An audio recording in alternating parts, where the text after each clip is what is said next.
Let's fight, let's fight, let's fight. Good night to all of you, 400 of you already on the live.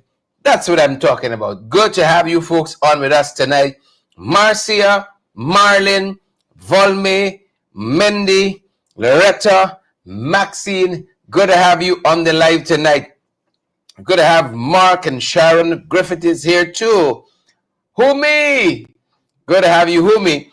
I want to say a special good night to Raymond Ryan.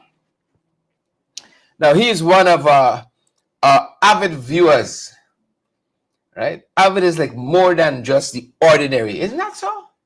Is my word choice correct? More than just the average. You know, rain or sun, snow or whatever, summer. He's there. He's celebrating a birthday today, and we want to wish Raymond well. We want to wish Raymond well.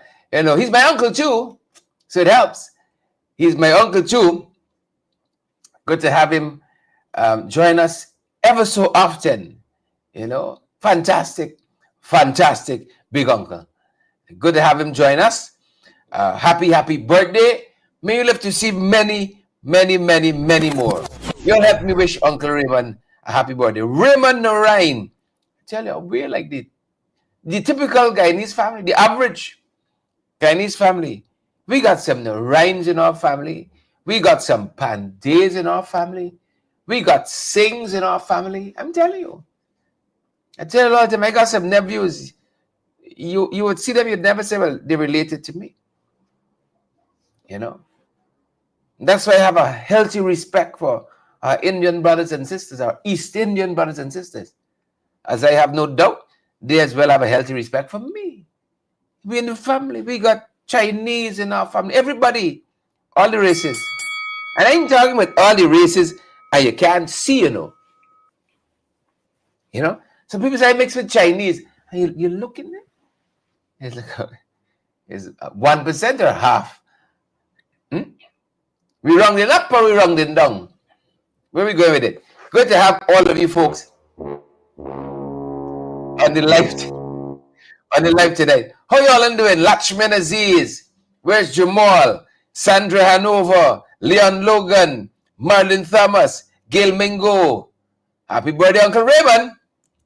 Auntie Sandra saying happy birthday, Uncle Raymond. Good to have you on the broadcast. Wherever you're joining us from tonight, folks, welcome. And all you other folks who might be celebrating a birthday, maybe belatedly, maybe another milestone. Happy. You can fill in the blanks there. Iron TV man. You all making an effort with these handles. You all are making an effort with these social media names, are you? Iron TV man.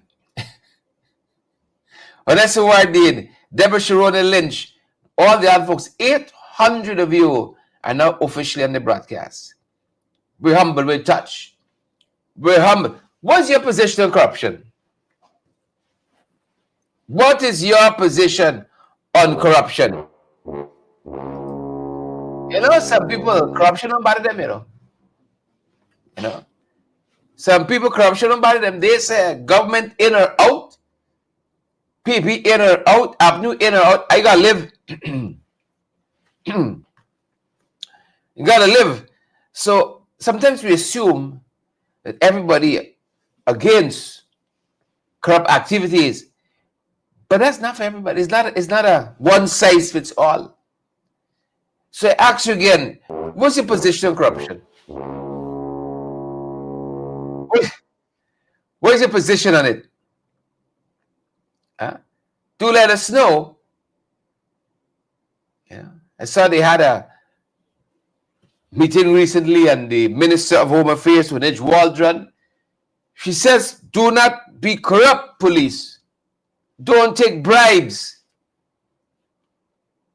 You know, don't take bribes. She got to go on from there. Don't be a wedding planner. Don't be a nanny.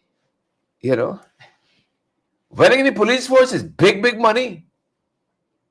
You get him married, you could raise $40-50 million easy, apparently. Businessmen be lining up, take a 10 billion, look at 50 here. Do not be corrupt. When it's telling them, no, this is rich. This is rich. Coming from Onich. Because I haven't forgotten, Onich, put your hand on the Onich, put your hand on a good book. She put her hand. It's my devotional. My wife bought it for me. God, that's it off. Keep it close. Keep her close. You know. Put her hand on the Bible. Onisha is not dual citizen. Tracy, you know the whole thing top to bottom. Tracy, you know the whole thing, Tracy Clark. Top. Onisha, put your hand on the Bible. She says, Sharda is not dual citizen. She says, straight before God and man, better for worse, sickness and for health, for cockabell and for yours. You know. And it said, don't be corrupt. You see? The question I see is being asked there, right? Can Satan cast out Satan? Can Satan cast out Satan? You know, Minister Orange Waldron is a very petite woman, you know, and I could see her walking up to me in the National Assembly. She said, Mr. Duncan, what is it you have against me? Don't take it personal. Don't take it personal. You're all about the facts. You put your hand in the Bible. Sanja Broderson, you ever put your hand in the Bible? That is Canterbury. You ever put your hand in the Bible and didn't mean it? Edward Brooms. Edward said, what a tangled web we weave. You're a man after my own heart. When you come with these English quotation, when we seek to deceive, what a tangled web we weave. When he said, don't be corrupt. Do not be corrupt. You know? She's done her penances. Once a sinner, not always a sinner. One can give the life to Christ and live victoriously after that. Do not be corrupt. That being said, as we open tonight, due to finance, quite recently on the question of corruption, she made this point. She said, not everybody has turned their face against corruption like a flint, you know. It's not everybody. So we're not all at the same starting point. Not all. I remember many years ago, read a fantastic book, and they were talking about, you know, these tribes in these far-flung places around the globe that have been pretty much left to themselves for any number of years. And I remember reading, the title of the book, I think, was A Fresh New Look at God. And it was a compilation of essays. And, you know, in the story of Jesus, you got innocent, blameless, without blemish, spot or wrinkle Jesus. And then you got a man like Judas and Barabbas and so on. You know, you got the good, you got the bad. Good, you got evil, right? She said, and my reading informed in this particular tribe, they value the evil. They value the evil. So in this tribe, they value cunning and that kind of stuff, right? You had to be cunning. You had to, you know when to stab somebody in the back at the right time and so on. That's it. That was their value system. So when the missionaries tried to teach them about Jesus, they was like, this guy is soft. He's not, he wasn't the hero in the story. He wasn't the hero in the story. Onich is a hero to some people. Onich is a hero. Put your hand in the Bible. Right here. He's not dual citizen. But thanks to the Chief Justice, thanks to the judiciary in this country, thanks be to God, still functions. You know differently now. Put a hand on that Bible. On the Bible, folks. You know, doesn't get any better than that. Say, I is not jewel. Might be a lot of things. Jewel, I am not. So this was examined quite recently, and Druida has her own take on it, a fantastic take on it as well, about corruption and people's value system and how people view corruption. It's not everybody, not everybody think. Ray. Take a look, take a listen. High on the corruption index. This issue has plagued the PPP for decades. Jurata Finance says that there are people in Guyana who don't see corruption as a big deal. It is something that we have got to have a really serious conversation about.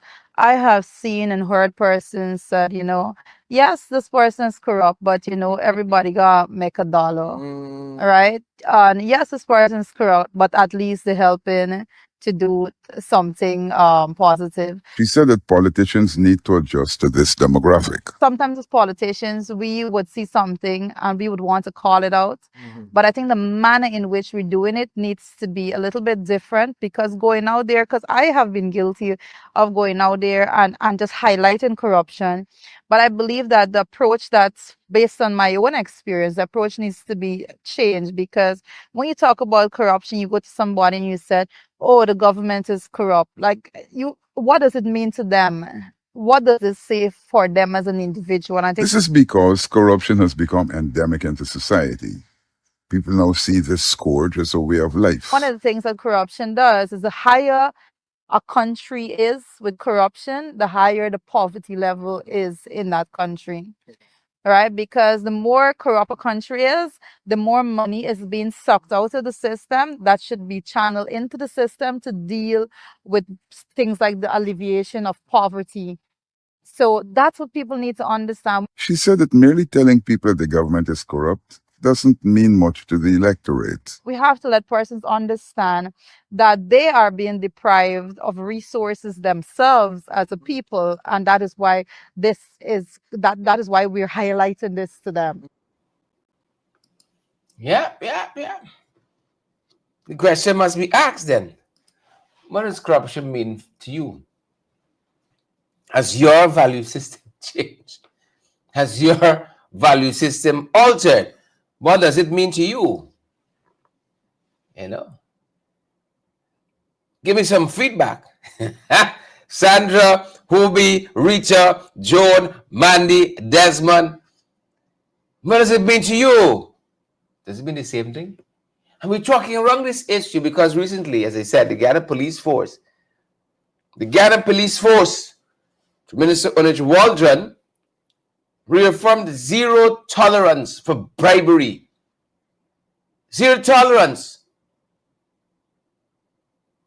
For saying that both the giver and the givee, giver and the receiver, will face prosecution. And also, folks, in the news, the Ghana Police Force has reported that police at Chedi Jagdeo International Airport are under investigation. We spoke about this. After CCTV footage showed officers allegedly demanding money of a passenger. Demanding money. You sure? Are we sure? The giver, the givee, the receiver can both be prosecuted. Correct is right. Correct is right. And this is an issue that I think Paul Slow raised recently in his fantastic show, Speaking Out. Speaking Out. The giver and the givee. Both all two. John, Rhonda, Eben, how you feel about corruption? I mean to put you on the spot, but how you feel about corruption? Paul Slow.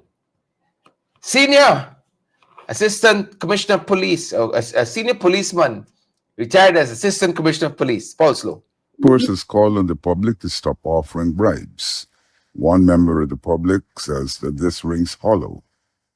He said that quite often the public is placed in a position where the transfer of cash isn't a matter of choice. Retired Police Commissioner Paul Slow says that the call is laughable. If it is that we know it's illegal, we do know it's illegal, and if it is that people are offering the bribes, how many persons have been arrested for offering bribes to the police? How many? Tell me. Mr. Aiken, Mr. Crime Chief, y'all tell me. Until you can produce statistics to show that a sizable number of persons who have offered bribes to the police have been arrested, then you're making joke. You're just making joke. You're just talking without thinking it through. He said that there is need for a reform of the Guyana police force. He said that the government should seek to address this. However, the government may not be up to this task. Because the corruption is right in the government. So they don't have any interest in solving corruption. They don't have any interest. The government does not have any interest in reforming the Guyana police force. Because the force, mired in stench as it is, they can call and give instructions and give directions and so on. That is what they want. They don't want a professional police force. Slow said that the professional police force would prevent the government from calling and demanding actions that would appear to be illegal. If you want to reform the force, you have to get rid of some of those elements that are there. The police force cannot be reformed. The current Guyana police force cannot be reformed of some of the elements who are there. This is a statement I made to Bail Teixeira when she was acting Home Affairs Minister some time ago, when I was put to lead the reform. And I told her, I said, reform police force has no place for certain people, and I called their names. Retired Assistant Police Commissioner Clinton Conway reiterated that corruption is widespread. The firearm approval, there's an established system that the reports through the commissioner must go through the Home Affairs to the firearm board, and they will recommend whether or not they give approval back to the minister and the commissioner. But persons getting their firearms without anything going to Home Affairs or anything going to the firearm board. He said that this is happening at police headquarters where some people pay $2 million for their firearm. He said that this system is continuing, but that it's more widespread. Yeah, $2 million for firearm? My God. My God. Warden says no more corruption. Paul Slow says it's just politics. That's all it is. It is just naked politics. Please and thank you.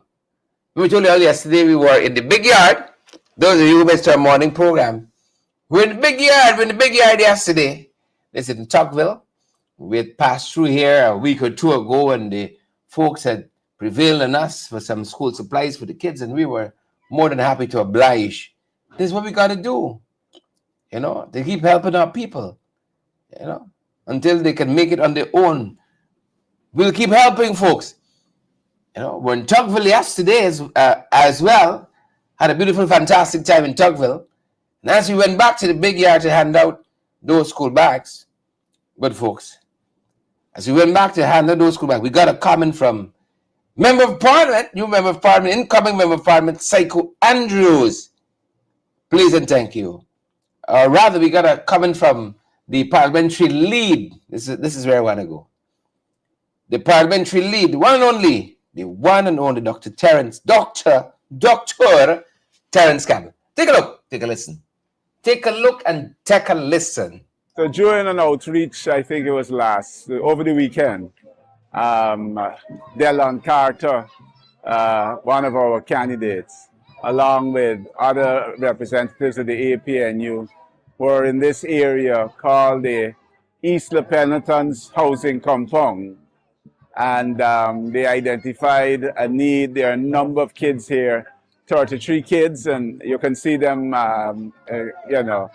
as you walk around. And they identified a need for school supplies for those kids. And so we responded this afternoon with book bags and some writing pads inside and so on, school supplies to the kids. This is a continuation of our mission of the APNU to bring assistance and help to our communities as we engage with them. Thank you. No, thank you. Thank you, Dr. Terence Campbell. Thank you for your hard work. You and team, you and the team, of which I'm a part, of course. Happy to have all of you folks in the live. Wherever you're joining us from tonight, let's tackle a couple other issues before we head down. Before we sign off tonight, let's tackle a couple other issues. And here's what we're following. You know, you ever wake up good, Mark, June, Jamal, Joy, Lelisha? You ever wake up good? Judy, Remingo, Brenda Solomon. You ever wake up good? And then the Court of Appeal hand down a decision? You ever get up good? Huh? You ever? All right. Today that happened. They're telling us the courts slapped down. That's when I saw one headline. Not a man, sir.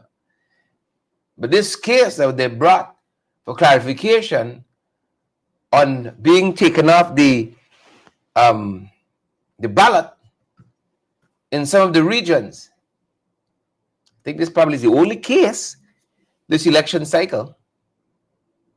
Right? They lost to the High Court and then they took it to the Court of Appeal and lost to the Court of Appeal today. This is one we're following.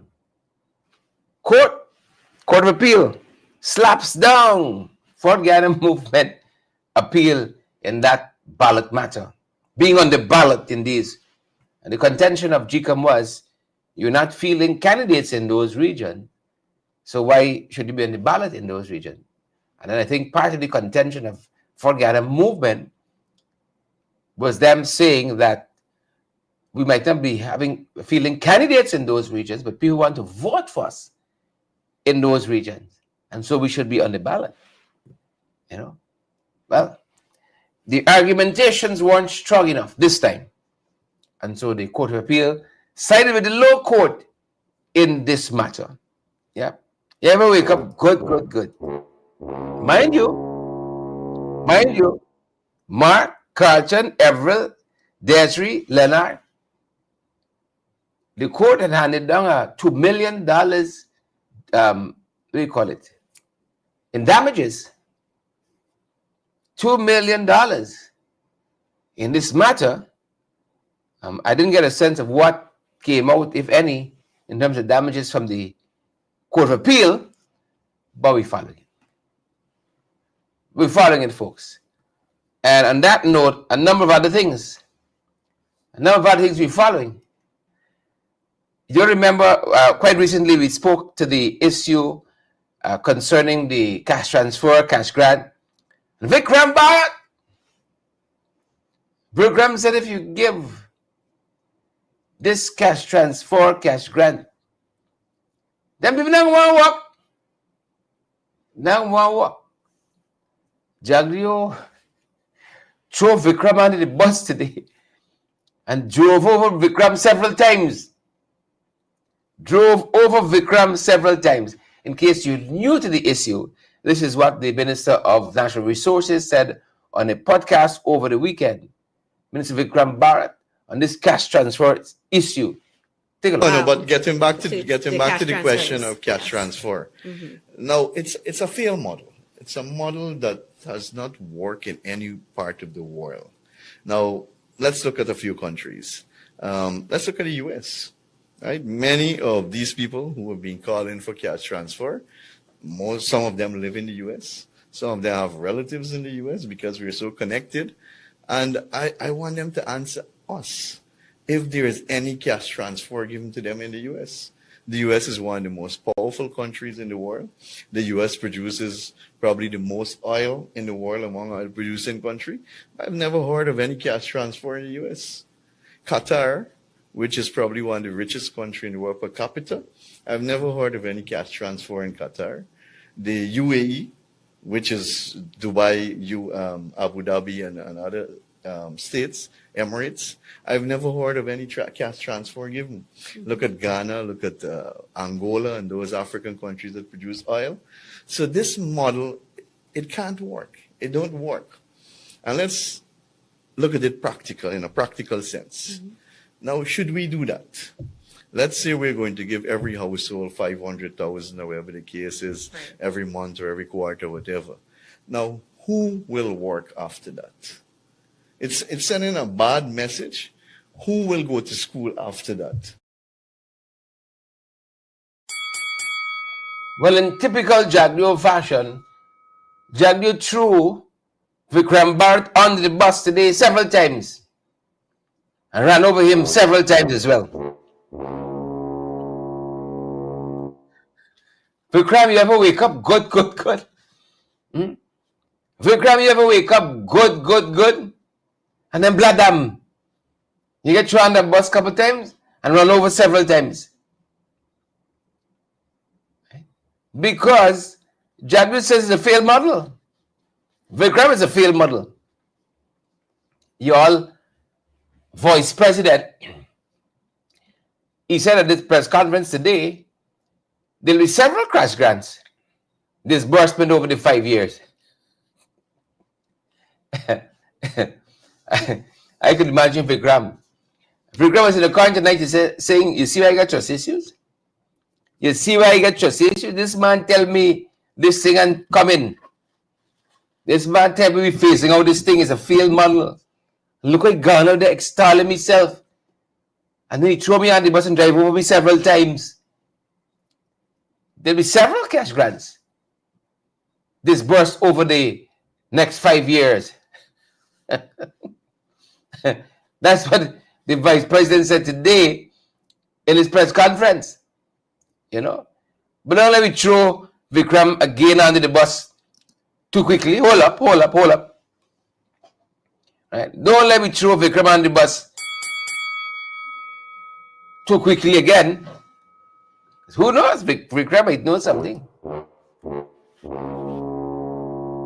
Because in Jagdeo saying we'll have several almost said press conferences, several cash grants over the 5-year term, if they last so long. He didn't give any specificity. I know several of you are hoping that by Christmas we would have that $200,000 per person. Not so much. I thought you might hear some eligibility requirement this afternoon. It wasn't to be. We thought we might hear some where it's anchored in the budget of last March. We thought we'd hear they might be coming back to Parliament for supplemental whenever Parliament convenes. So there is no specificity. What Jagdeo is trying to do here is kill this issue, not let it create momentum. And next thing you know, they got a referendum on the hand or no confidence motion. But the fact that he gives no specificity concerning the cash grant, even though he threw Vikram under the bus and drove over him several times. Perhaps Vikram will get the last laugh. And all of us who spending the money we didn't even receive yet, right? We're the ones going to be holding our heads. So let us be careful. Please and thank you. Let us be careful. So that is another one of the issues that we're watching. Another one of them. Folks, this government like they don't learn. This government like they don't learn. You ever wake up good? Huh? You ever wake up? Folks, a couple months ago, we were in Essequibo, Region 2. And the farmers complained that the cost of which the millers were trying to hoodwink them per bag of paddy. They talked about the lack of storage They talk about the length of wait time to get the paddy into these into the millers compound, whatever it is. And lo and behold, that is still a pressing issue. It's still a pressing issue. So like Zulfingar get thrown in the bus now. Zulfingar get thrown in the bus. Because the rice farmers in Region 2, they're complaining about waiting 3 to 5 days in long lines at the mills to have their paddy graded and offloaded. Those of you think you got a long time, but the new Harbour Bridge, no, the farmers in Region 2, Essequibo Coast, they got on the price. They got on the price 2 to 3 days to get the paddy into the mill to be offloaded and graded and offloaded, whichever comes first. And also, you see the low international prices. The low international prices, farmers said they can't live by that. They can't live by that. Limited storage capacity, as we said. Right? Limited milling capacity. And host of other bottlenecks. You could have a successful crop, a surplus, and you can't even benefit from it because you don't got the capacity to take the harvest. You don't have the capacity for the thing. That's some of what we're seeing here happening on the Essequibo Coast. That's what we're seeing. Right? Farmers said they were sleeping in their tractors to keep their place in line. Could you imagine that? Sleeping in their tractors. This government gonna get it right, you know. The government gonna get it right. And then I saw some men in the bush last today. You know, I just like some of the optics. The government gonna get it right. Saw these men in the bush, somewhere listening. You know, I don't know it's the last power. They're looking for power. These are folks from the Ghana Power and Light Company. They said they're preparing a second power ship, or rather the second power ship, to deliver an additional 15 megawatts of electricity. An additional 15. Folks, we even feeling the 1 megawatt that we were offered. Blackout still. Blackout. And especially now, those of you who are in the 592, is it me or is it hot during the course of the day? I won't go outside for nothing. The AC struggling. Some air conditioners that usually got the place super cold, struggling to keep up. The place is so hot. GPL says they bored it out the cable. These high voltage cables. I know we got bored like that. Board makes it piranha or something like eating out steel cables. He said these men here, we said them men lost.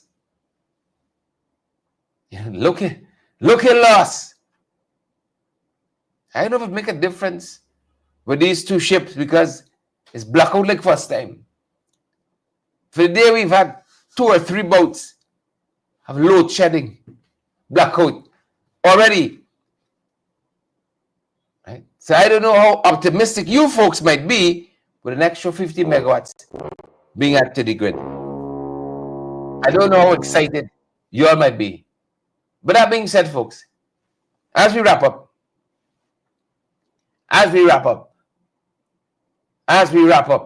Mind you, these power ships carrying a lot of money.